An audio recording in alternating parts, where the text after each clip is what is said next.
Otros ejemplos de webcómics famosos pueden ser Homestuck o Weaververse, también conocido en España como Somos Osos, que podrá sonaros a muchos porque tiene una adaptación a serie de animación. Esto me sirve justamente para hablar del último ejemplo de hoy, One Punch Man, que muchos no saben que empezó como un webcómic.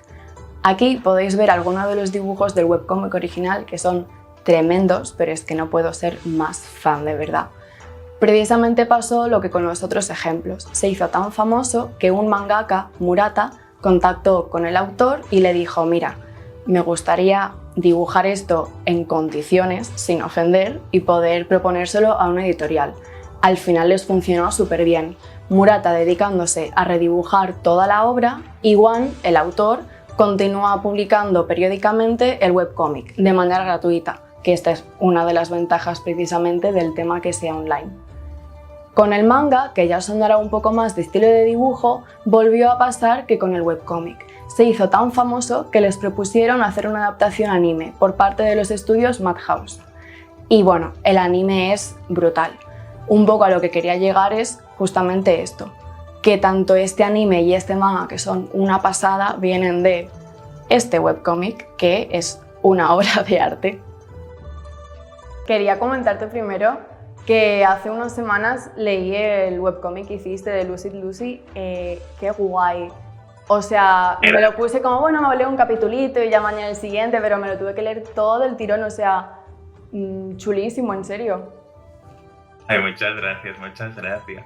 Es raro porque es la primera vez, porque Lucy Lucy fue mi segundo cómic. Yo hice uno para Planeta, o sea, lo hice en enero del año pasado para Planeta Manga, y después ya, 2 meses o 3 después, hice este webtoon, que fue muy raro porque, claro, o sea, yo vi que había un concurso de webtoon que, yo qué sé, que el premio era... Yo tampoco soy muy competitivo, pero el premio era que te animaban el capítulo y era en plan, guau, yo quiero una animación, que al final quedé segundo, que está muy guay, que me da igual a mí, digo, a mí quedar primero o segundo me da igual, pero claro, me hacía mucha ilusión la animación, pero bueno, el futuro ya se verá a ver qué puedo hacer. Pero claro, me quedaban, creo que hacía ya tiempo que se había presentado el concurso y quedaban como 5 semanas para cerrar el concurso. ¿Qué pasa? Que yo tenía que hacer 5 capítulos y era como, bueno, ¿cómo lo hago? No tengo ni idea de lo que estoy haciendo y fue bastante improvisado todo, la verdad. Y en tan poco tiempo. Pero fue locura, porque fue en plan, bueno, soy mangaka durante 5 semanas, ahora te autoexplotas mucho tiempo seguido y a ver qué tal. Al final llegué, me gustó el rollo, Jo, qué guay. Yo es que justamente empecé con el tema de webcómic y todo eso, en plan, ya desde el año pasado a fuerte, y lo que me flipa es especialmente pues que con el webcómic, por ser en internet, puedes romper con los formatos, puedes ir de otro tipo de narrativas, sobre todo puedes usar un tipo de colores y composiciones que si te quedas con lo que es la impresión en papel, no se puede. Y justamente me encantó del tuyo que todos los capítulos son en plan lienzo infinito. O sea, qué guay. ¿Cómo se hace eso? Que lo veo súper complicado. Es muy chungo, pero claro, yo en ese entonces dibujaba con un iPad y con el programa de Clip Studio, que tú puedes alargar mucho el papel, lo único que en iPad hay como bastante limitación comparado con ordenador. Claro. Y al final era como, bueno, no te sabría decir cómo lo hice, pero al final salió algo bueno, creo. O sea, creo que lo que hice era hacerlo todo, o sea, por diferentes partes, luego engancharlo en Photoshop en ordenador, intentar hilar esas partes que quedaban sueltas y más o menos. Si ahora me dices que te diga, no sé, en específico, yo de pequeño miraba mucho el Sargento Queroro. Yo creo que eso en parte me ha como inspirado un poco. También leía muchos mortadelos y tal, que ahora no, pero me hicieron un análisis de mis dibujos unos chicos que me dijeron, hostia, todos estos detallitos son muy de estos cómics y no sé qué, que yo no me fijé hasta que lo dijeron. Pero después también 2 autores que me gustan muchísimo son Brian Lee O'Malley, que es el creador de Scott Pilgrim, que son unos cómics super guays canadienses que me encantan, que lo recomiendo a cualquier persona. Y ¿no? Que aunque no tenga nada que ver lo que hago con lo que hace ese señor, el Buenas noches Pum Pum y estas cosas que son hipertraumáticas, pero claro, mi estilo nace un poquito de querer hacer cosas más serias y turbias, pero siendo incapaz de hacer cosas serias porque me salen cosas monas. Y al final es como, bueno, he intentado apropiarme un poco de esto que me sale y Era aquí mi mix extraño, pero bueno, claro. De momento funciona. Y me proponen hacerlo del salón del manga y yo digo, bueno, hago 4 pruebas y se los envío a ver qué les parecen. Y pensé ahí 4 pruebas randoms con que si el fondo ese de la plaza, donde la Plaza España y tal. Sí. Y bueno, les envío y les dicen, bueno, nos gusta, pero queríamos más pruebas, no sé qué. Y digo, bueno, va, pues hago 12 pruebas más del tirón y os la envío y alguna elegiréis, no sé qué. Al final me eligieron esta.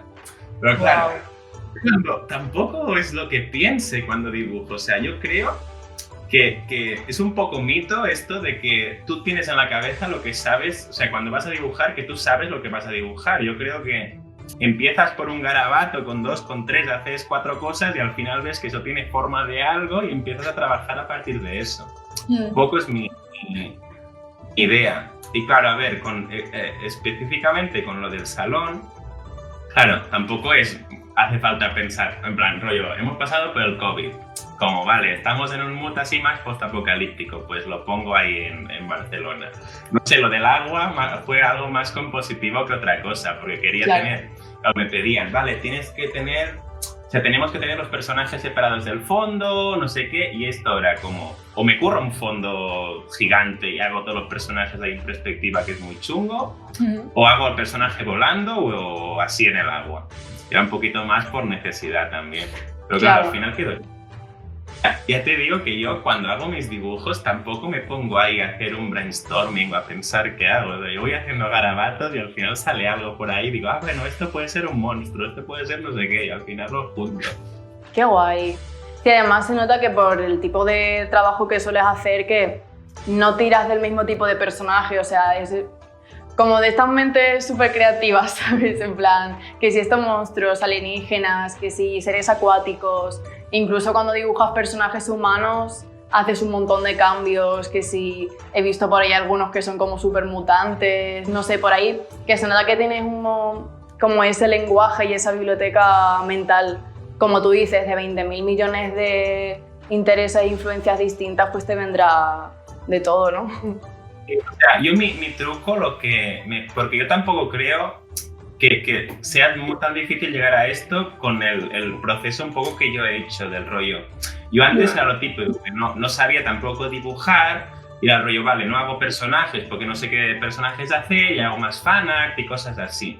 Y yo creo que lo que preferí hacer al final fue como pensar varios personajes, pero unificarlos como dentro de un mundo, como que todo tuviera un poco de cohesión entre todo.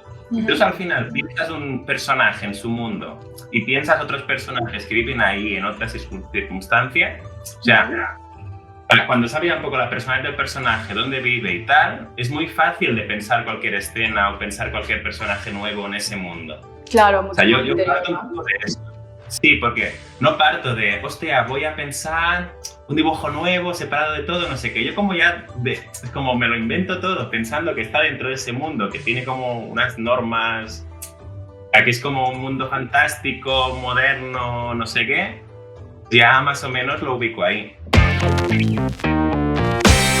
Un ejemplo que me encanta con esto es Sailor Moon. En Sailor Moon pasa algo muy chulo que no es muy típico en animación, menos aún en series con tantos capítulos, y es que en cada uno de los episodios los personajes llevan ropa distinta. Esto es muy complicado, porque claro, eso implica un montón de diseños, un montón de animaciones, pero vaya, les quedó súper guay. De hecho, Sailor Moon, que empezó a emitirse en el 92, si no me equivoco, sirvió como un puente para Occidente para poder conocer cuál era la moda urbana japonesa, y se sigue notando ahora mismo cómo ha influenciado tanto en la ropa que se lleva hoy día. Y por último, quería hablaros de otra ilustradora llamada Liya, que es también conocida como Mochi Panko. Ella, igual que las otras, utiliza la técnica digital para retratar todo el tema de la moda urbana, pero sus ilustraciones tienen un toque como un poco más onírico, diría yo. Y precisamente el trabajo de Liya aparece en uno de mis libros favoritos, que es este de aquí, que es un libro japonés llamado Fashion Illustration Outfit of the Day. Este libro es una pasada, o sea, yo es que lo vi un día online y dije, no me fijé ni en cuántos errores tenía, me lo compré automáticamente. En el libro aparecen 40 ilustradores emergentes que tienen en común que utilizan la técnica digital y retratan, igual que todas las anteriores, la moda urbana, esta vez en el núcleo japonés. Entre los artistas que aparecen ahí pueden sonaros, por ejemplo, Daisuke Richard o Dr. Moriki, que podrá sonaros por el meme de Amimir. Y bueno, la verdad es que el libro es súper guay y yo lo recomiendo porque aunque no estéis dentro del tema de la moda o quizá no os interese tanto, solo por la variedad de estilos que tienen todos y lo guay que está montado y editado todo vale muchísimo la pena. ¿Y cómo fue este primer contacto con Planeta? Porque empezaste a publicar en el primer número de Planeta Manga, un poco cómo fue así el proceso, que te plantearon el proyecto, porque claro, eres de los artistas originales de todas las... Sí, claro, ellos se pusieron en contacto conmigo por el cómic que hice en la escuela y estaban interesados a lo mejor en publicarlo en Planeta Manga. Lo que pasa es que ese cómic era color, entonces yo les dije que este específico no, pero que podría hacer una historia corta. Y así fue como hice primero Midori Boshi, ahí con estilo totalmente manga, en la lectura y tal. Claro. Y luego a partir de ahí fue cuando ya también me pusieron en lo de Voces que Cuentan, me lo propusieron, que ya fue otra vez mi primer trabajo a color. Qué guay. Publicado. Claro, es que recuerdo, bueno, claro, desde el día 1 que empezaste con el tema de Planeta, te he seguido totalmente el camino que nos contabas todo con Hugo y María, sí. que estuviste, o sea, estrella total, ¿no? Porque terminabas una cosa, de repente la firma de Planeta, después que si querías hacer el número 2, después que si otro proyecto, qué guay. Sí, la verdad es que desde que he comenzado ha sido un no parar, la verdad. Terminaba una cosa y ya me estaban proponiendo otra y ha sido así. ¿Dirías que te han, yo qué sé, obras, artistas que te hayan influenciado no solo por el tema de tu estilo, que es así como súper limpio y súper chulo, sino también porque se ve como esa temática, ¿no? El tema onírico, todas esas cosas. Sí, pues realmente ha sido, yo creo, por todos los mangas que he leído. Por ejemplo, en la temática en plan de moda y tal. Bueno, a lo mejor ahora en mis dibujos de ahora no se nota tanto, pero Pandora Hearts, por ejemplo, que es un manga que, o sea, fue realmente el primer manga entero que me leí y tal, tiene una estética así como victoriana y de Lolita, ¿no? Y ahí ya fue cuando dije, uy, esto me gusta. Y entonces ahí empecé a investigar y fue como descubrí la moda japonesa, Harajuku, tal, y ahí pues me fue inspirando esas cosas. Y luego la temática onírica realmente ya es por mis propias experiencias con los sueños y tal, que siempre he tenido muchas movidas con eso y es lo que me inspira un poco en mis sueños para crear las cosas que hago. A mí me pasó justamente eso, que haciendo cosplay y tal me empezó a gustar mucho lo de coser y ya pues empecé incluso a diseñar mis propias cosas y me gustaría en algún momento incluso estudiar algo de esto porque mola mucho poder crear tus cosas y tal. Y a la hora de diseñar también pues eso, vestidos y ropa, también te ayuda luego a diseñar personajes, intentar crear ahí cosillas nuevas. Sí, es que también va muy por eso, ¿no? Como que cuando conoces de un tema, lo controlas y sobre todo te gusta mucho y lo conoces, eso se refleja muy bien en cómo lo dibujas, cómo diseñas las cosas. Exacto. Es que es súper chulo. Exacto. A mí me ha pasado de hecho de hacerme un cosplay, ¿no? Aprenderme de memoria el diseño del personaje, el traje y tal, y ya poder dibujarlo sin referencia. Y para la parte de cómo se hizo, voy a hablar de cómo fue el proceso de producción de uno de los animes más importantes de las últimas décadas, Puella Magi Madoka Magica, también conocido como Madoka Magica o simplemente Madoka. Este fue estrenado en 2011 como una miniserie de 12 episodios y ya desde el momento se convirtió en un título súper popular. La historia sigue a un grupo de chicas de instituto, incluyendo a la propia protagonista Madoka, que hacen un contrato con un ser sobrenatural. Este les ofrece cumplir un deseo a cambio de que ellas se conviertan en chicas mágicas y combatan brujas. Hasta ahí suena súper bonito, ¿verdad? Pues no lo es. O sea, fue algo así como que el productor fue un día al estudio y les dijo: «¡Hey, tengo una nueva idea para una serie!». Entonces como: «¡Ay, qué bien, vamos a escucharla!». Le dijo: «Bueno, pues va a ser muy mono, muy redondito, la prota tiene el pelo rosa, todas llevan vestidos, hay una mascotita blanca, pero va a ser todo un baño de sangre». Y así nació Madoka. No, pero de verdad, voy a centrar un poco en cómo fue el proceso de idea y de preproducción de esto, porque es un anime muy inusual. Partiendo de que este anime es muy distinto de los demás porque, al contrario que la mayoría, no es la adaptación de un manga. Uno de los objetivos de este proyecto era poder atraer a una audiencia más grande de la que solía tener el género de las chicas mágicas, es decir, chicas que se transforman y tienen poderes mágicos. Y bueno, el productor, Iwakami, quería que el resultado fuera una obra audiovisual de muy alta calidad, así que decidió quedarse a un lado y darles libertad creativa total a todo el equipo de artistas. Y bueno, aquí algo que me parece súper interesante en la producción es que una vez que tenían escrita toda la historia entera, ahí se pusieron con los personajes. Querían llegar a una especie de terror cósmico en el que realmente lo que importa es el destino de estos personajes. Quiénes eran estos ya no importaba tanto. Por eso, una vez que sabían qué querían que iba a ocurrir y de qué manera iba a pasar, ahí ya dijeron: vale, ¿cuál es el nombre de este personaje? ¿Cuál es su carácter? Y más importante, ¿cómo va a poder reaccionar ante todas estas situaciones? Porque precisamente si hay algo que caracteriza al terror cósmico es que un personaje, por mucho que lo intente, no tiene escapatoria. Una cosa que caracteriza al dibujo manga, no tanto ahora mismo, pero sí en su época, especialmente en esta, es que el dibujo manga viene condicionado por las fechas de publicación impuestas por las editoriales. Porque claro, a ver, nosotros aquí leemos el manga en tomos que son recopilatorios de una serie, pero en Japón el manga se lee y se compra en revistas semanales. Esto significa que es un capítulo por semana, así que podéis imaginaros qué ritmo tan loco tenían de publicaciones de dibujo como para encima ponerse a dibujar aquí unas cosas con muchísimo detalle.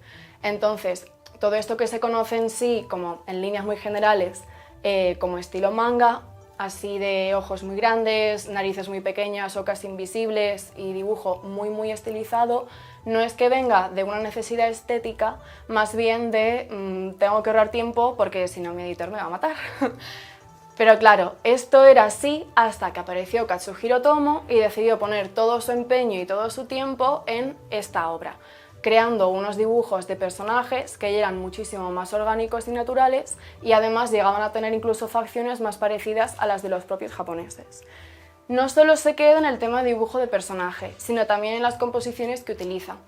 Algo chulísimo de este cómic es que, bueno, sabéis que para el manga el ritmo de lectura es de derecha a izquierda y de arriba a abajo.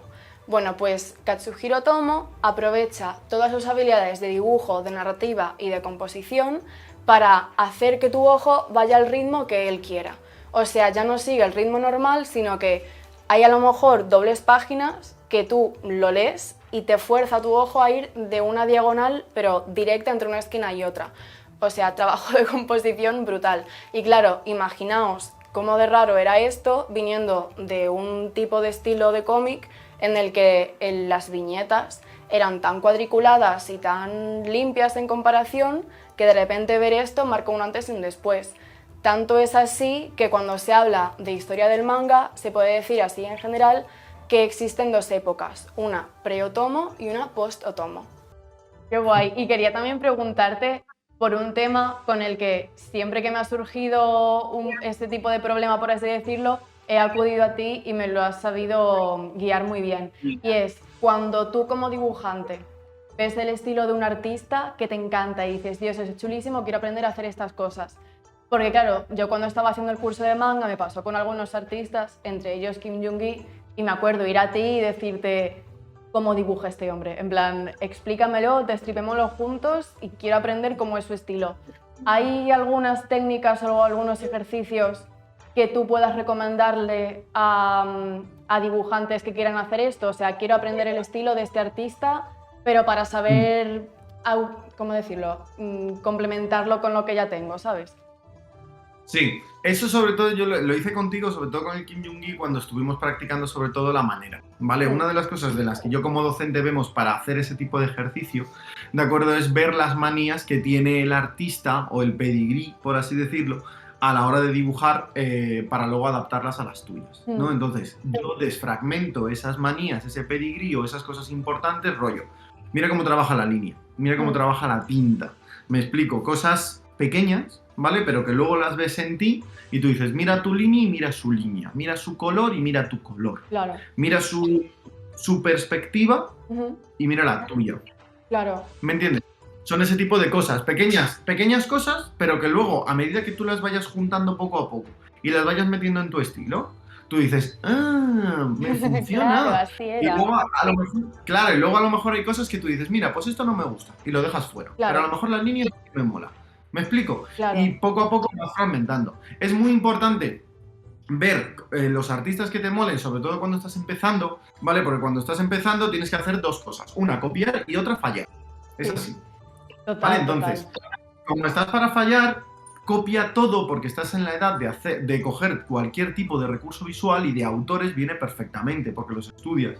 ¿Me entiendes? Yo me he criado pues copiando mogollón de artistas en mi juventud. Tite Kubo, el de Naruto, veías cosas de cómo hacía las espadas el de One Piece y vas cogiendo recursos, ¿sabes? Claro. Y luego vas adaptándolos a tu estilo y cosas que te molan y luego ya te vas profesionalizando. Total. Y cuando tú ya tienes una base, tú dices, vale, pues esto lo quiero para mi estilo y esto no lo quiero. No significa que no puedas hacerlo, ¿me entiendes? Sino que si te tienes que segmentar y tienes que seguir un camino, hay cosas que no puedes hacer. Claro, total. Sí. Oh, pues qué interesante. Para la sección de cómo se hizo, finalmente voy a hablar de la película de Akira. Realmente, en cuanto a producción, fue carísimo. Tuvo un presupuesto de lo que serían pues casi 8 millones de euros, lo cual hizo que fuera, hasta el momento, la producción de animación más cara de la historia. También en cuanto a técnica, fue todo un hito. Una cosa súper chula que usaron es que grabaron todos los diálogos antes de animarlo. Entonces, una vez que se pusieron a animar los personajes, pudieron hacer que se sincronizara el movimiento de labios de estos con lo que estaban diciendo. Y además, todo esto estaba animado por cel. Las cel son unas células o unas hojas transparentes que se pintan a mano. Esto es un trabajo inmenso, porque significa que para cada uno de los dibujos, cada plano tiene que estar dibujado y pintado en una hoja distinta. Y creo que para la película llegaron a usar como 160.000, o sea, una burrada. Y ya en términos de por qué esta película tuvo el impacto cultural que tuvo, hay dos motivos muy importantes a mencionar. El primero es que no existía nada similar en cuanto a estética. Y el segundo es que cambió por completo cómo en Occidente definíamos la animación, y además fue un punto clave para la animación para adultos. Hasta el momento, la animación realmente tenía como público target casi únicamente al público infantil, con Disney y con Warner Brothers en cabeza.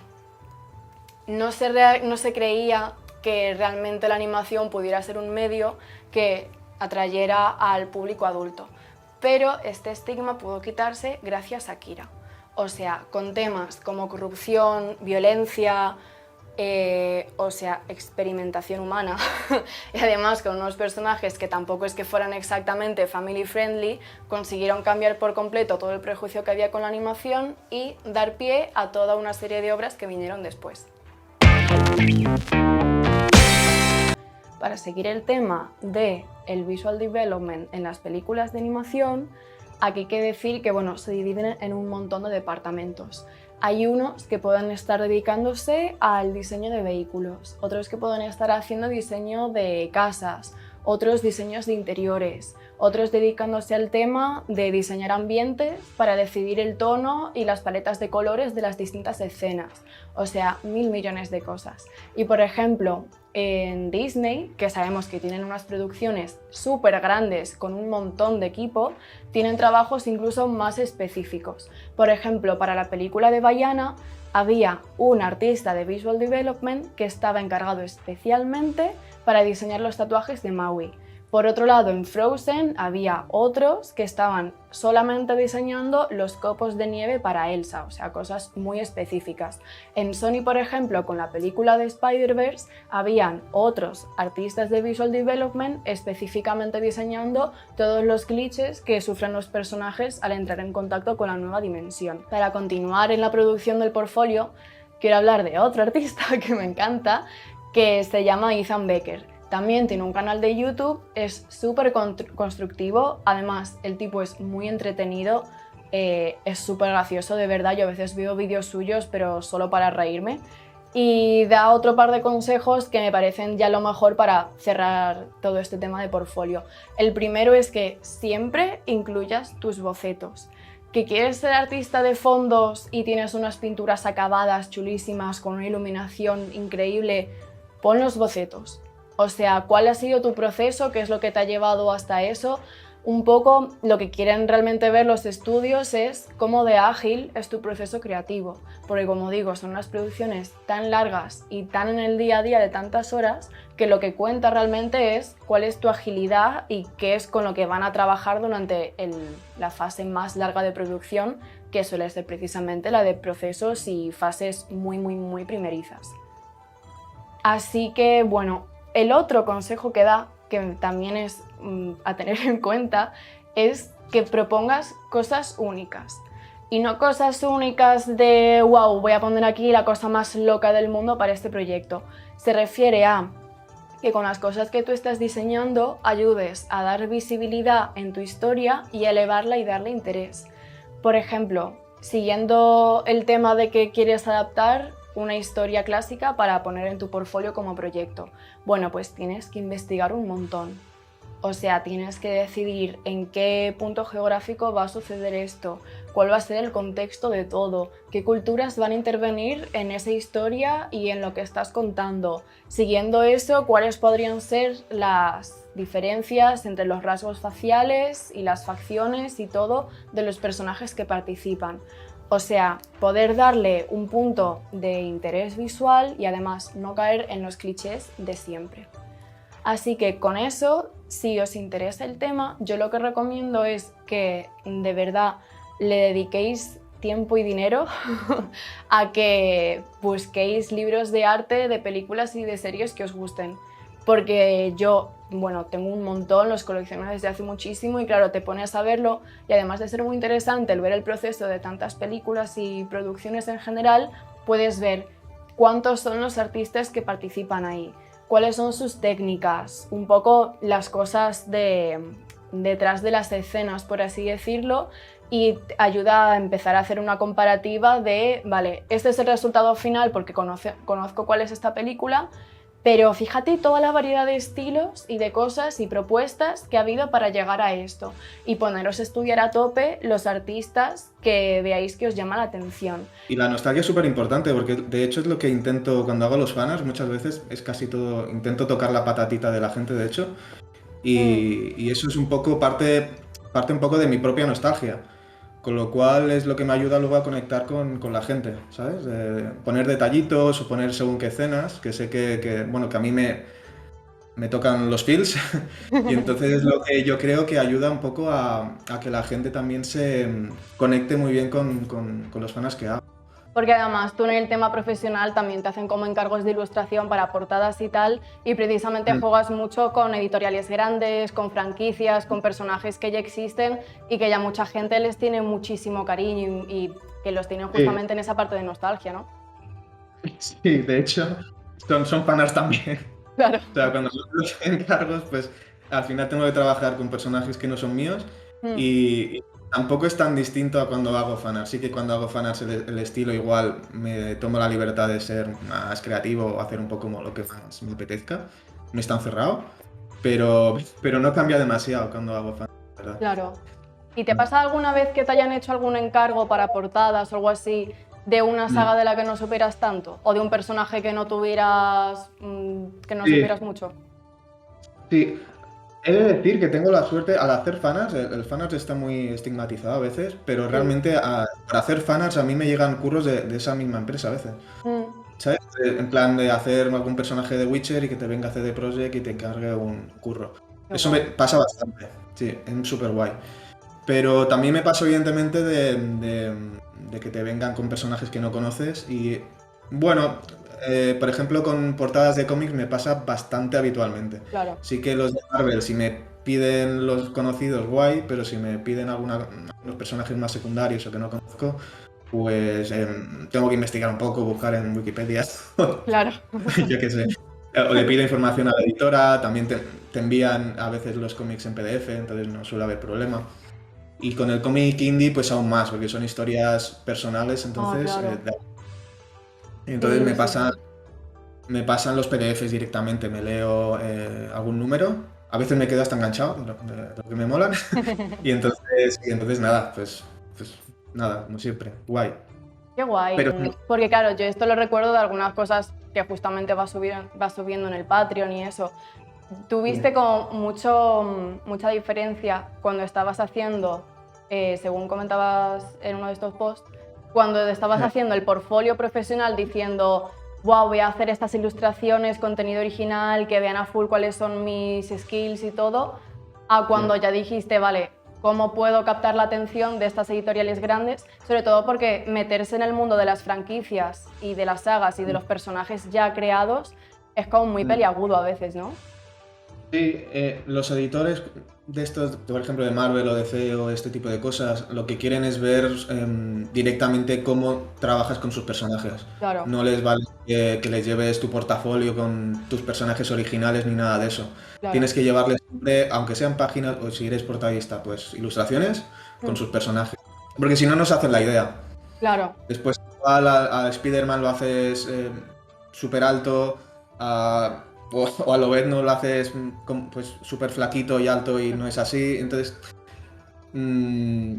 tienes que mantener muy bien la identidad de los personajes, los colores. Es muy importante todo ese tipo de cosas porque al final son marcas.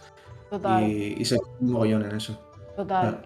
Sí, además ahí vuelve a entrar en juego todo el tema del fanart, de no solo querer hacer estas portadas, sino, vale, quiero empezar a hacer fanart de este personaje, pero quiero trabajar oficialmente en productos de este personaje. Al final también hay una parte muy grande de, no sé, tú como cliente, como persona que consume ya ese contenido, ¿cuál sería para ti el producto ideal que querrías ver? Y ahí es cuando empieza también a salir el tema más interesante, creo. Sí. Y te tienes que poner, sobre todo en el papel del editor también, ¿sabes? Es un trabajo casi de empatía, de ponerte al otro lado y ofrecerle algo al editor. No es tanto buscar trabajo, sino a ver qué le puedo ofrecer a esta persona, a este editor, a este cliente y que se interese por mi curro. Claro, Es más total. de pensar desde el otro punto de vista, ¿no? Creo que Piccolo lo comentaba una vez por Twitter, algo así, que es de cómo empezó a trabajar en DC, que me pareció súper interesante porque él siempre ha sido muy fan de los Teen Titans, como todos sabemos. Lo sabemos todos. Está confirmado. Y claro, Sí, total. y él tenía pues lo mismo, sus fanarts hechos, la gente es en plan mega fan de él y de sus fanarts porque son chulísimos los que siempre ha hecho. Y cuando fue a mostrarles portfolio a los de DC, lo hizo solo con obra original, en plan, estas son mis habilidades en el dibujo. Y le dijeron que no, porque le faltaba como dinamismo en su dibujo. Y ahí dijo, bueno, pues voy a ponerme a entrenar en estas cosas mientras sigo haciendo el contenido que a mí me dé la gana. Y ahí es cuando empezó a hacer las ilustraciones en plan como de este universo alternativo de los Teen Titans, ya como jóvenes adultos haciendo sus cosas, cuando sacó el fanzine y empezó eso a moverse un montón. Y cuando empezó eso a moverse mucho por redes, fueron los de DC a él y le dijeron, oye, ¿quieres ser el dibujante de los Teen Titans? O sea... No lo sabía, Hay historia, no sabía. Realmente el estilo es algo que no es que uno se tenga que poner a buscar de forma así forzada, sino que va saliendo en la medida que vas trabajando. Y me di cuenta un poco de mi estilo en el momento en que tuve que empezar a explicar mi proceso a la gente, en Patreon o siendo profe. Y ahí me di cuenta un poco de coño, tío, estás siempre haciendo lo mismo. ¿Sabes? Y eso realmente es tu estilo, la verdad. Sí. Y como tú bien decías, es muy interesante lo que dices, que el estilo de dibujo no es solo la forma de los ojos, la forma de la cara o cómo haces la línea, si más gruesa o más fina. Es más también la narrativa, ¿sabes? Para mí es importante la narrativa. Al final la ilustración es comunicación, con lo cual la narrativa es fundamental. Si no estamos hablando de, pues de pin-ups, ¿no? Total. Y los pin-ups es otra cosa, la ilustración es otra. Total, total. Oh, pues súper interesante. Para la sección de cómo se hizo, hoy voy a hablaros de una de mis películas favoritas y es El Gigante de Hierro. Con el tema de producción, algo que me pareció muy guay es que, siguiendo esta línea de ser innovadores y cambiar cómo se hacían las cosas, querían que ya hubiera un contacto entre las cosas hechas a mano tradicional con el ordenador y el 3D. Porque claro, ellos, siendo gente tan joven, pues eran los primeros en decir ¿por qué machacarnos más si además, pues como todo el problema que tenían era tiempo, vamos a aprovechar lo que se hace a mano? ¿Cuáles son las ventajas? Pues en estas cosas, pero hay cosas que el ordenador nos la va a hacer mejor. Y decidieron que el robot iba a estar animado completamente por ordenador, o sea que era un robot de imagen generada por ordenador o también llamado CGI. Esto les ayudó en agilizar los movimientos, en hacer movimientos de cámara bastante más interesantes y un poco el proceso era que una vez tuvieran el borrador de la animación hecha tradicionalmente, lo pasaban a ordenador, ahí hacían toda la animación del robot gigante y después trataban la imagen completa como un conjunto y les quedó algo súper chulo.